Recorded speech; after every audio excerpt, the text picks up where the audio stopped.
দেশে খেলা হয়নি, কিন্তু দেশের বাইরে গিয়ে খেলোয়াড় তৈরির কারিগর হিসেবে কাজ করছেন। বলছি আমার পাশে যে মানুষটা দাঁড়িয়ে রয়েছেন, মোহাম্মদ মইনুল ইসলাম মুন্না। তিনি ব্যাডমিন্টন খেলতেন একটা সময়, কিন্তু বাংলাদেশে তার খেলার সুযোগটা খুব বেশি সময় হয়নি। কি কারণে তিনি গেছেন সেটা আমরা শুনবো পরে। তবে যে কারণে হোক তিনি দেশের বাইরে চলে গেছেন। 2015 সালে মালয়েশিয়ায় গেছেন এবং মালয়েশিয়াতে এখন একটা ক্লাবের ব্যাডমিন্টন কোচ হিসেবে কাজ করছেন এবং তার হাতে তৈরি বেশ কিছু প্লেয়ার যারা মালয়েশিয়ার ন্যাশনাল টিমে খেলছেন। এবং মইনুল ইসলাম মুন্না তিনি বাংলাদেশে এসছেন, তার ক্লাব দলকে বাংলাদেশে নিয়ে এসছেন, নিউ ভিশন ব্যাডমিন্টন একাডেমি, সেই দলটাকে বাংলাদেশে নিয়ে এসছেন এবং বাংলাদেশে এই মুহূর্তে চলছে Yonex sunrise Bangladesh international challenge and series badminton, এবং সেখানে তার দল নিয়ে এসে তার দল পার্টিসিপেট করছে। আমরা তাকে পেয়েছি এবং তার সাথে কথা বলার লোভটা সংবরণ করতে পারিনি। মুন্না ভাই কেমন আছেন এবং দেশে আসলে কেমন লাগে যদি একটু আমাদের সাথে শেয়ার করেন?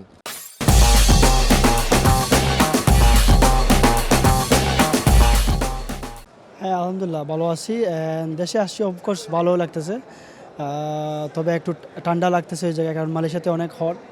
এখানে একটু ঠান্ডা লাগতেছে আর নিজেরও একটু হালকা জ্বর ভাব লাগতেছে। তারপরে সব কিছু ভালো আছে আলহামদুলিল্লাহ। তারপরেও দেশ মাতৃকা বলে কথা, মাতৃভূমি বলে কথা। মনে হয় একটু যদি আমরা যে কথাটা বলছিলাম যে আসলে যতটুকু আমি জেনেছি আপনি ব্যাডমিন্টন প্লেয়ার ছিলেন এবং একটা রাগ ক্ষোভ থেকেই দেশ ছাড়া অন্য দেশে গিয়ে পাড়ি জমানো এবং সেখানে গিয়ে আপনি সাকসেস পাওয়া বা সাকসেস হওয়া, সেখানে গিয়ে আপনি এখন কোচ হিসেবে দায়িত্ব পালন করছেন এবং আপনার সেখানে ভালো নামডাকও রয়েছে মালয়েশিয়ায়, এবং আপনার ওই ক্লাবের আন্ডারে বেশ কিছু প্লেয়ার তারা তৈরি হয়েছে, ন্যাশনাল টিমেও খেলছে। একটু কি ওই গল্পটা আমাদের শোনাবেন যে কিভাবে আসলে মালয়েশিয়া যাওয়া হলো, কি কারণে দেশ ছেড়ে মালয়েশিয়া চলে গেলেন আপনি? আমি শুরু করছিলাম ব্যাডমিন্টন খেলা শিববীর স্যারের মাধ্যমে, আমার আঙ্কেলই। তো ওনার মাধ্যমে যখন খেলতাম, তারপরে পরিচয় হয় রাজু স্যারের সাথে। রাজু স্যারের সাথে মাধ্যমে আমি যখন নিট কনসার্ন ক্লাবে খেলতাম, তখন 2014 ন্যাশনাল টুর্নামেন্ট সিলেটে হয়েছিল। তো তখন আমার নামটা কিন্তু পিকচারেই ছিল যে ন্যাশনাল টুর্নামেন্ট খেলবো। তো জানি না, হঠাৎ করে আমাকে খেলতে দেওয়া হয় নাই। ওই টুর্নামেন্টটাতে আমার পারফরমেন্স করার খুবই ছিল, আমার নিজের কনফিডেন্স ছিল এবং আমার ক্লাবেরও অনেক ছিল, পেশা ছিল যে আমি ভালো একটা পারফরমেন্স করতে পারবো। মিক্সড ডাবলসে চ্যাম্পিয়ন হওয়ার কথা ছিল, তখনকার শাপলা আপু উনি আমার পার্টনার ছিলেন। তারপর সিঙ্গলসে আমি ভালো পারফর্ম করছিলাম তখন। তারপরে জানি না হঠাৎ ওনারা কেন আমাকে দেয় নাই, যে ওনারা বলছে যে আমি সিলেট থেকে কেন খেলবো না। তো এটা ওদের একটা পলিটিক্স ছিল, যেহেতু আমি আমার ক্লাব যদি চ্যাম্পিয়ন হয়ে যায়, জানি না ওনারা কিসের জন্য দেয় নাই। এরপর থেকে আর আমার ব্যাডমিন্টনের প্রতি একটু পিছিয়ে গেছিলাম, যেহেতু আমার এত বছর ধরে আমি ট্রেনিং করতেছি, আমার রেজাল্টের সময় কেউ আমাকে ব্লক করে দিবে, সেই জন্য আমি আর ব্যাডমিন্টন থেকে একটু আস্তে আস্তে সরে যাই। তো যখন আমি সরে যাই, তখন শিববীর স্যারেরই friend Raju sir, Ohiduzzaman Raju sir, উনি আমাকে বলেন যে মালয়েশিয়াতে একটা কোচিংয়ের জন্য তোমার একটা ব্যবস্থা আছে, তুমি 1 মাসের জন্য এখানে ট্রায়ালে যাবো। তো আমি তখন ট্রায়ালে যাই 1 মাসের জন্য। ট্রায়ালে যাওয়ার পরে ওনারা আমাকে পছন্দ করে, আমার বস যোগেন্দ্রন কৃষ্ণা, তারপরে কেবিন, মানুষ কুমার, ওনারা আমাকে পছন্দ করার পরে ওনারা আমাকে কন্টিনিউ এখন প্রতি বছর আমাকে রিনিউ করে রাখতেছে। রাখার পরে 2020 সালে যখন কোভিডের আগে আমি ইন্ডিয়াতে যাই, আমার বস আমাকে ইন্ডিয়াতে একটা একাডেমির হেড কোচের দায়িত্ব দেন। তখন এটা হচ্ছে কেরালা স্টেট টিমের, ইন্ডিয়ার কেরালার স্টেট টিমের সাথে কাজ করি আমি। তো প্রায় 1.5 মাসের মধ্যে কাজ করার পরে কোভিড চলে আসে। তো কোভিডের একদিন লকডাউনের আগে আমি বাংলাদেশে চলে আসি। আসার পরে প্রায় 1 বছরের মতো আমি বাংলাদেশে ছিলাম, সিলেট ব্যাডমিন্টন একাডেমিতে কোচিং করাই তখন লকডাউনের পরে। তারপরে আমার কাছে হঠাৎ করে অফার আসে মরিশাস ন্যাশনাল টিমের হেড কোচ। সো ওইটাতে আমি জয়েন করি 2022-এ।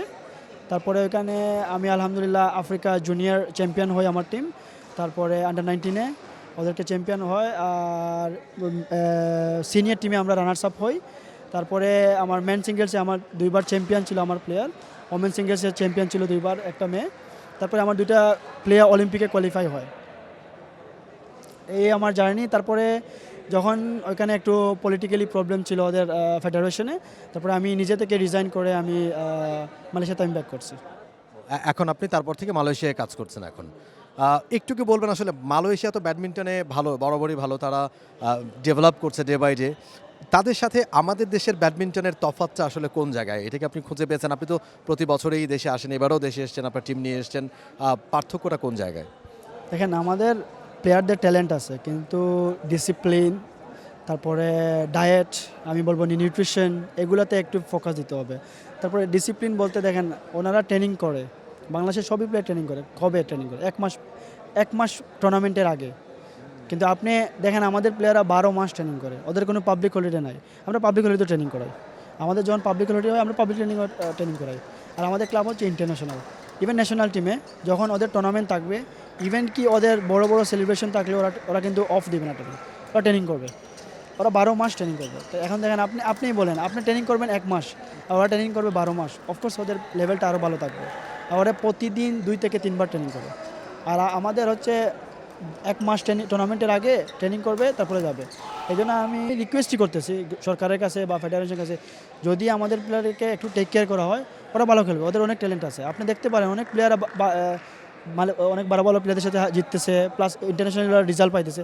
ওরা কীভাবে পায়? যদি 1 মাস 2 মাস ট্রেনিং করে। অফকোর্স ওদের ভালো ট্যালেন্ট আছে, সেই জন্য পায়।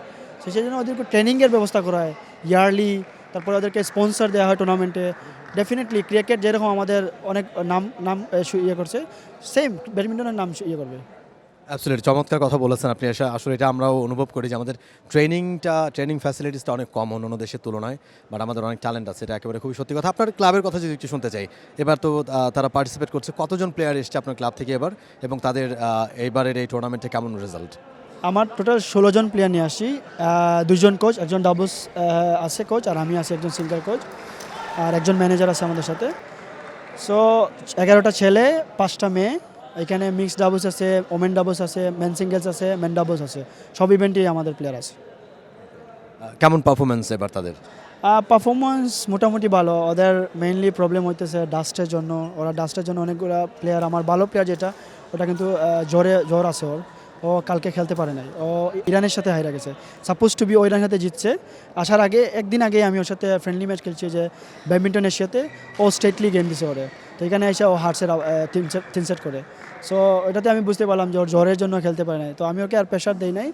আর সেকেন্ডলি যেগুলো জুনিয়র প্লেয়ার যারা হারছে, আমি আর আমার কোচ যেটা আছে, আমরা প্ল্যান করছি যে ওদের টেকনিক্যাল সাইড বা ফিটনেস সাইড যেগুলো ঘাটতি আছে, আমরা যাওয়ার পরে ওগুলোতে কাজ করবো। তারা আসলে অ্যাডাপ্ট করতে পারছেন এখানে ওয়েদারের সাথে, তাই তো? আরেকটা বিষয় কি একটু বলবেন যে আসলে আপনারা অন্য দেশে যখন যান, সেইখানকার এনভায়রনমেন্ট কিংবা স্টেডিয়ামের, এটা তো ইনডোর গেম, ইনডোরের ভেতরে এসি ফ্যাসিলিটিস বলেন বা আদার্স যেই ফ্যাসিলিটিসগুলো, সেগুলোর সাথে আমাদের কি কোনো তফাৎ আছে বা আমাদের কি কোনো ল্যাকিংস আছে, এটা কি খুঁজে পাচ্ছেন এখানে এসে? দেখেন মানে যেটার কারণে মানে প্লেয়াররা সাফার করছে বা প্লেয়ারদের যেটার কারণে কষ্ট হচ্ছে খেলতে, এরকম কি কিছু দেখছেন আপনি? দেখেন, ইন্টারন্যাশনাল টুর্নামেন্ট যখন হয়, রেফারিদের অনেক রুলস আছে, লাইট, এখন টেম্পারেচার। সো ওনারা চেক করছে, মনে হয় ঠিক আছে। বাট আমার মনে হইতেছে যেটা আমার প্লেয়াররা আমাকে কমপ্লেন দিচ্ছে, এটা আমার না, শুধু আমার প্লেয়াররা কমপ্লেন, এখানে অনেক ডাস্ট, মাঠ অনেক স্লিপারি, মাঠে অনেক আমার 2টা প্লেয়ার পায়ে ইনজুরি হয়েছে, ওইটার জন্য ওরা পায়ে একটু ব্যথা করতেছে স্লিপ করার জন্য। সো এইগুলো যদি একটু ক্লিন রাখা হয় তাহলে অবশ্যই ভালো। বাংলাদেশের টুর্নামেন্টের মান অনেক ভালো। আপনি আমার এক্সপিরিয়েন্স থেকে আমি বলছি, আমি উগান্ডাতে গেছি, তারপরে আলজেরিয়াতে গেছি, অনেকগুলো আফ্রিকার কান্ট্রি। এগুলো টুর্নামেন্ট এত ভালো না। আমাদের বাংলাদেশের টুর্নামেন্ট অনেক ভালো, দ্য ম্যানেজমেন্ট সব কিছু ভালো। এবং আমাদের যে সেক্রেটারি সুমন ভাই, উনি ভালো কাজ করতেছে এখন। উনি যেহেতু নতুন করে আসছে, উনি ফেডারেশনে, উনি এক্স প্লেয়ার ছিল, উনি জানে প্লেয়ারদের কীভাবে সব কিছু করতে হয়। তা আমি একটাই রিকোয়েস্ট করবো যে উনি যদি ফেডারেশন থেকে যদি একটু ভালোভাবে মানে ফ্যাসিলিটি পরিষ্কার রাখা হয় ডাস্টগুলো, তা ডেফিনেটলি ভালো হবে এখানে। প্লেয়াররা কি এগুলি কমপ্লেন করেছে আপনাকে যে এখানে ডাস্ট বেশি কিংবা স্লিপারি একটু ফ্লোর, এসি চলছে না, এইগুলো কি কোনো কমপ্লেন করেছে আপনার প্লেয়াররা? এসির ব্যাপারে কেউ কমপ্লেন করে নাই, তবে ডাস্টের ব্যাপারে অনেক কমপ্লেন আছে। এবং আমার ন্যাশনাল টিমে থেকে যে কোচেস আছে, ওদের সাথে আমার একটা সম্পর্ক ভালো আছে। ওরা একটু বলতেছে যে ডাস্ট একটু, ইভেন কোর্টে আছে বাইরে অনেক ডাস্ট, তো ওরা মাস্ক ইউজ করতেছে। অনেকগুলো প্লেয়ার মনে করেন যে ওরা মাস্ক অভ্যস্ত না মাস্ক ইউজ করে। সো মাস্ক যখন ইউজ করে না, তখন দেখা গেছে ওরা রাত্রে গিয়ে অনেক জ্বর ওঠে বা ওদের সর্দি হচ্ছে, কাশি হচ্ছে, এগুলো নিয়ে অনেক সাফার করতেছে। আমি ওই প্রশ্নটাতে আসতে চাচ্ছিলাম, তার আগে আপনি একটুখানি বলেছেন আপনার এখানে তো মালয়েশিয়ার ন্যাশনাল টিমও এসছে, আপনি ক্লাব টিমের কোচ হিসেবে এসছেন, বাট মালয়েশিয়ার ন্যাশনাল টিমও কিন্তু এসছে। তাদের পারফরমেন্স কেমন, এবং ওই টিমে কি আপনার কোনো প্লেয়ার আছে কিনা, আপনার একাডেমি থেকে উঠে এসছে এরকম কোনো প্লেয়ার আছে কিনা, খেলছে কিনা এবার? হ্যাঁ, ওদের পারফর্ম ডেফিনেটলি ভালো। ওরা এখনও সিঙ্গেলসে আছে, মেন ডাবলসে আছে, ইভেন মিক্সড ডাবলসে ওরা আছে। হ্যাঁ, আমার একটা প্লেয়ার আছে, ও আমার কাছ থেকে ছোটো থেকে ট্রেনিং করতো। ও এখন বর্তমানে মালয়েশিয়া ন্যাশনাল, রিসেন্টলি 1 সপ্তাহ আগে ও ন্যাশনাল ওপেন চ্যাম্পিয়ন হয়েছিল মিক্সড ডাবলসে। সো ও এখন বর্তমানে আছে মিক্সড ডাবলসের টিমে আছে। ওর নাম হচ্ছে ক্লারিসা। ও আছে এই জায়গায় টুর্নামেন্টে, এখনও জিতছে। ও আছে, মানে তোমারও কোয়ার্টার ফাইনাল খেলবে। আপনি একটা সময় বাংলাদেশে খেলেছেন, আপনি যেটা বলছেন যে ডিএসের কারণে বা তাদের উপর রাগ ক্ষোভের কারণে দেশ ছেড়েছেন বা নিজে খেলাটা ছেড়ে দিয়েছেন, পরবর্তীতে কোচিংয়ে মনোনিবেশ করেছেন। আপনার কাছে কি মনে হয় আর কোন কোন জায়গাগুলোতে আমাদের ফোকাস করা উচিত? আপনি বলেছেন যে অনেক ট্যালেন্ট আমাদের আছে, কিন্তু সঠিক সুযোগের অভাবে কিংবা সঠিক পরিচর্যার অভাবে তারা হয়তো ওইভাবে ট্যালেন্ট শো করতে পারছে না তাদের। কোন কোন জায়গাগুলোতে আমাদের আরও ফোকাস করা উচিত? দেখেন, আমি যখন প্লেয়ার ছিলাম তখন কিন্তু first division second division league হতো, এটা কিন্তু আমাদের অনেকগুলো মিসিং। তখন যখন আপনি first division second division league দিয়ে প্লেয়াররা ট্রেনিং করবে 12 মাস, ওদের টার্গেট থাকবে আমি ফার্স্ট ডিভিশন লিগে খেলবো একটা ভালো ক্লাবে, সেকেন্ড ডিভিশন লিগে একটা ভালো ক্লাবে খেলবো। এইগুলো যদি শুরু করা হয়, তারপরে মনে করেন যে আপনি দেখেন বাংলাদেশে কিন্তু দুইটাই টুর্নামেন্ট হয়, একটা হচ্ছে ন্যাশনাল চ্যাম্পিয়নশিপ, একটা হচ্ছে র্যাঙ্কিং, এই দুইটাই। কিন্তু বাইরে দেখেন ওরা ন্যাশনাল র্যাঙ্কিং টুর্নামেন্ট হয় দুইটা ঠিকই আছে, কিন্তু ওরা অনেকগুলো টুর্নামেন্ট ছোটো ছোটো টুর্নামেন্ট দেয় ওরা, যাতে প্লেয়ারদেরকে উৎসাহিত করতে পারে যায়। আর স্পেশালি জুনিয়র যারা আছে, যদি আপনি ট্যালেন্ট হান্ট করতে চান, ডেফিনেটলি আপনি জুনিয়রদের কাছে ফোকাস করতে হবে। কারণ সিনিয়র যারা আছে হয়তো ওরা এক ধরনের ট্যালেন্ট, ওরা হয়তো আর কয়েক বছর পরে ছেড়ে দিবে, হয়তো ওদের পেটের তাগিদে হয়তো বা ওদের ফ্যামিলির কোনো পার্সোনালি কোনো কারণে। কিন্তু আপনি জুনিয়র যখন ইয়াং থাকবে, ওদেরকে যদি আপনি ট্যালেন্টলি মানে ছোটো থেকে শুরু করেন, দেখেন আপনি মালয়েশিয়াতে বাচ্চারা ক্লাস শুরু করে হচ্ছে 5 থেকে 6 বছর থেকে, আর আমাদের এখানে ব্যাডমিন্টন ক্লাস শুরু করে হচ্ছে 15 থেকে 17 থেকে। তো আপনি দেখেন ওইখানে তফাৎটা দেখেন। আপনি যখন এইগুলোতে ফোকাস করবেন জুনিয়রে, তখন দেখবেন ডেফিনেটলি বাংলাদেশে ভালো ভালো ট্যালেন্ট বাইরে আসবে। শেষ কোশ্চেন, বাংলাদেশের হয়ে কাজ করার ইচ্ছা আছে কিনা? যদি বাংলাদেশ থেকে আপনার কাছে এরকম প্রস্তাব আসে কিংবা ফেডারেশন থেকে যদি কোনো প্রস্তাব আসে, তাহলে সেই বিষয়ে আপনার সিদ্ধান্ত কি থাকবে? দেখেন, ডেফিনেটলি আমি চাবো যে আমার বাংলাদেশের জন্য আমি কিছু করতে, বা এরকম আমি কোনো অফার পাই নাই এখনও। যদি পাই ইনশাল্লাহ আমি ট্রাই করবো আমার বেস্ট যে আমি দেশের জন্য কাজ করি। অসংখ্য ধন্যবাদ মুন্না ভাই আমাদের সাথে যুক্ত হওয়ার জন্য।